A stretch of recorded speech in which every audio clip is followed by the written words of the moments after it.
The hangar was alive with the kind of restless energy that came before a deployment. Pilots polished their helmets, engineers ran last-minute checks, and the scent of coolant and burnt ozone hung thick in the air. But at the center of it all, a group of Federation officers weren't working. They were laughing. It was supposed to be a joke, a cruel one. Lieutenant Illyra Valen adjusted her uniform, standing stiff-backed and uncomfortable at the edge of the crowd. She was known across the fleet as a brilliant pilot, an ace with 17 confirmed kills, a war hero in the making. She was also the unfortunate target of her squadmates' sense of humor. Blind date, they had called it. A little surprise, something special. When she asked who, the smirks told her everything she needed to know. The whispers began the moment her so-called date walked in. He wasn't polished like the others. No gleaming insignia on his chest, no pristine boots that had never seen dust. Instead, the man wore grease-stained coveralls rolled to the elbows, his hands still marked with black streaks of engine oil. His hair was messy, his face unshaven, and he carried a faint smell of plasma coolant, a scent no officer would mistake. A mechanic. Jackson Hale. The laughter spread like wildfire through the crowd. "Oh, stars! They paired her with a wrench monkey," one snickered. "Careful, Illyra. He might try to fix you instead of woo you," another voice chimed in. "Guess pilots aren't the only ones who get stuck with spare parts." Illyra's jaw tightened, though her expression stayed neutral.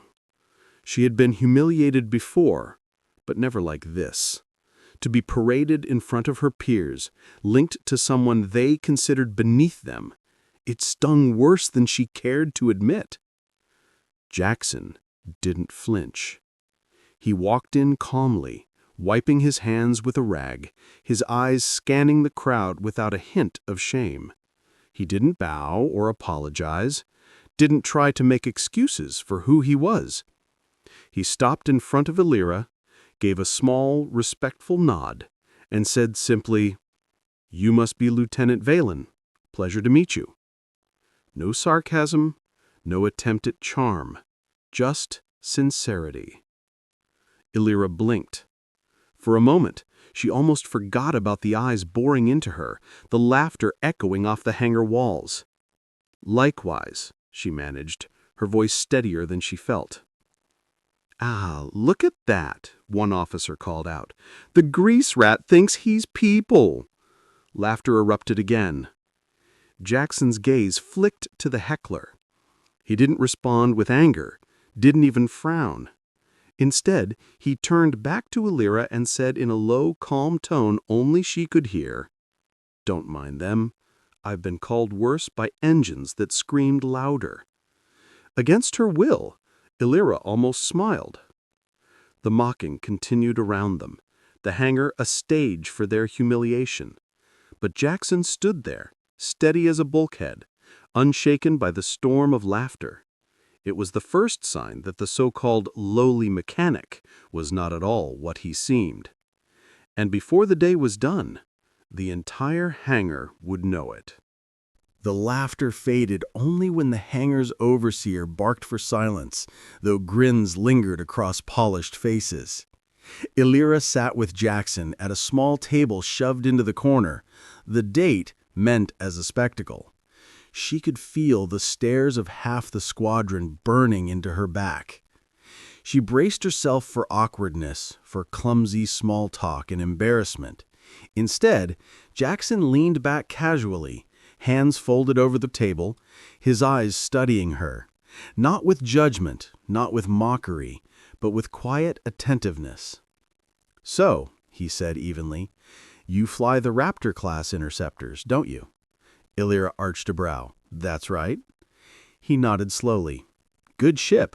Responsive. Overly sensitive heat sinks, though. If the venting system isn't recalibrated after every jump, you'll lose maneuvering thrusters within 3 engagements." Her lips parted in surprise. That was true. Pilots complained about it all the time. She'd never heard a mechanic state it so bluntly, or with such confidence. How do you... He read the flight logs. His shrug was casual, as if the knowledge were obvious. And I've patched enough Raptors to know where they fail. You'd be shocked how many pilots trust manuals instead of listening to their ships. The word stung, but not because they were cruel, because they were right. Nearby officers snickered, one calling out, "Careful, Illyra, he's going to mansplain thrusters next." More laughter. Jackson ignored it completely. His eyes never left hers, calm and unflinching. Illyra leaned forward despite herself. "What would you do differently?"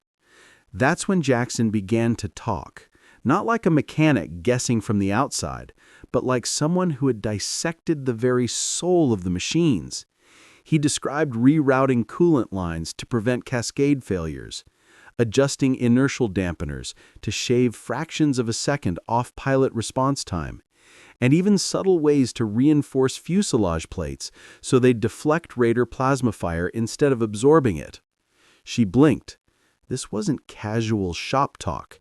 These were field-tested improvements, things no manual ever listed. The other officers had stopped laughing. Some wore irritated smirks, others frowned, not liking that the joke was slipping out of their hands. But Jackson never once looked their way. "Engines," he said softly, "don't lie. They tell you what they need, if you're willing to listen." Before Illyra could respond, a piercing alarm blared across the hangar. Red strobes flashed, and the intercom roared with urgency. "Alert! Raider vessels detected near the outer ring. All combat personnel report to stations immediately." The once mocking crowd erupted into motion, officers sprinting toward bays, pilots scrambling into suits. Jackson rose calmly, rolling down his sleeves. Illyra brinned at him. "Where are you going?" His answer was quiet, steady, without hesitation.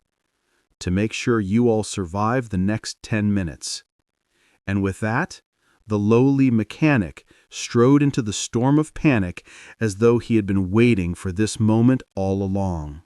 The hangar exploded with urgency. Mechanics scattered, pilots sprinted to their ships, and klaxons screamed overhead. The polished officers, who had been laughing moments before, now barked orders, their tones sharp with anxiety. Jackson Hale didn't run. He moved with purpose, threading through the chaos like a man who had already memorized every pathway of the hangar. Illyra followed instinctively, torn between duty and curiosity. The first wave of fighters launched, streaking into the void. The tactical display flickered to life overhead, projecting the outline of Raider ships slashing toward the station, dozens of them, jagged and fast. "Raptor Squadron, intercept!" the comms officer shouted. Illyra sprinted for her fighter, but halfway there, the station shuddered violently. Sparks cascaded from the ceiling. A murmur of dread spread through the hangar. The massive carrier at the heart of the fleet, the pride of Veyron, had gone dark on the tactical board. "Carrier systems offline," someone cried. "Launch bays locked." Panic surged. Without the carrier's support, their defenses would collapse within minutes. Jackson's voice cut through the noise, calm as steel. "They bypassed the primary conduits. Backup relays won't engage until someone hard patches the core." Heads turned. Officers blinked. How did he know that? Before anyone could react, Jackson was already moving, vaulting over a railing, sprinting toward the carrier's maintenance access. Illyra's instinct screamed at her to follow. She vaulted down after him, chasing him through service corridors as alarms blared. The access hatch groaned open under his hands. Inside, the carrier's engineering heart throbbed with failing energy. Power conduits sparked wildly, plasma leaking into the air. The air smelled of scorched metal and ozone. "Stay back," he said, already ripping open a panel. His hands moved in a blur, rerouting wires, pulling breakers, overriding safeguards. He didn't hesitate, he didn't fumble. Illyra watched in disbelief. This wasn't the fumbling of a mechanic hoping for a miracle. This was precision, Authority. The comm crackled overhead. "We can't launch! Raiders closing to strike range!" Jackson jammed a tool into the relay, sparks flying across his arms. He grimaced, but his voice remained steady as he toggled the comm line. "Raptor Squadron, adjust formation Delta 7. Hold for 10 seconds." Illyra's heart skipped. That was a combat maneuver reserved for veterans. No mechanic should know it, let alone issue it like an order. Yet the pilots complied without question, as if they sensed the authority in his tone. A final switch slammed into place. The deck thrummed as power roared back to life. Launch bay doors snapped open, fighters rocketing into the void. Cheers erupted across the channel. Jackson leaned back, sweat streaking his face, his coverall scorched from plasma bursts. He keyed the comm again, voice calm, almost casual. "Carrier systems restored. Go give them hell." Illyra stared at him, chest tight with adrenaline. The man who had been mocked as a lowly mechanic had just saved the fleet, and he wasn't even done yet. The battle was over. Raider wreckage drifted in the void like shattered teeth, burning in silence. Cheers echoed through the comm channels as the last enemy signature blinked off the tactical display. In the hangar, the mood was different. Pilots climbed from their ships, trembling with adrenaline, while officers staggered in disbelief. The pride of Veyron still stood because a man in oil-stained coveralls had done what none of them could. Jackson Hale, the joke of the evening. He didn't wait for thanks. He was already back on the deck, kneeling beside a battered fighter, hands deep in a panel. To him, it was just another job. The battle might have been won, but the machines still needed him. The same officers who had mocked him stood frozen, unable to speak. Their sneers had vanished, replaced by something that looked uncomfortably like respect or fear. Illyra approached, her steps measured, her eyes never leaving Jackson. She'd seen pilots break under less pressure. She'd seen officers freeze when systems failed. But not him. He had moved through chaos like it was familiar ground. "Why didn't you tell them?" she asked quietly, stopping a few feet away. Jackson didn't look up from his work. "Tell them what?" "That's your... more than... a mechanic." At last he glanced at her, faint amusement flickering in his eyes. "Engines don't care about titles, Lieutenant. They care about whether you can keep them alive." Before she could respond, the hangar doors hissed open. A hush fell instantly. The fleet admiral stepped inside. Admiral Corvin was a man who carried silence like a weapon, his presence enough to command every eye. He strode across the hangar, his boots echoing on the deck, until he stopped in front of Jackson Hale. Jackson stood slowly, wiping grease from his hands on a rag. He didn't need to salute. He didn't need to. The Admiral studied him for a long moment, then turned his gaze to the assembled crowd, the same officers who had orchestrated the cruel date. "I hear," Corvin said, his voice carrying like thunder, "that a mechanic saved this fleet while my officers stood frozen." No one spoke. No one dared. The Admiral's expression hardened. "Do you fools even know who you were mocking?" He gestured toward Jackson. "This man has been on more battlefronts than any of you. He rebuilt engines while under fire, designed systems that saved colonies you'll never even see. Entire fleets still fly because of his hands." Gasps rippled through the crowd. Whispers spread like wildfire. The Admiral's voice cut them down. "You call him mechanic like it's an insult.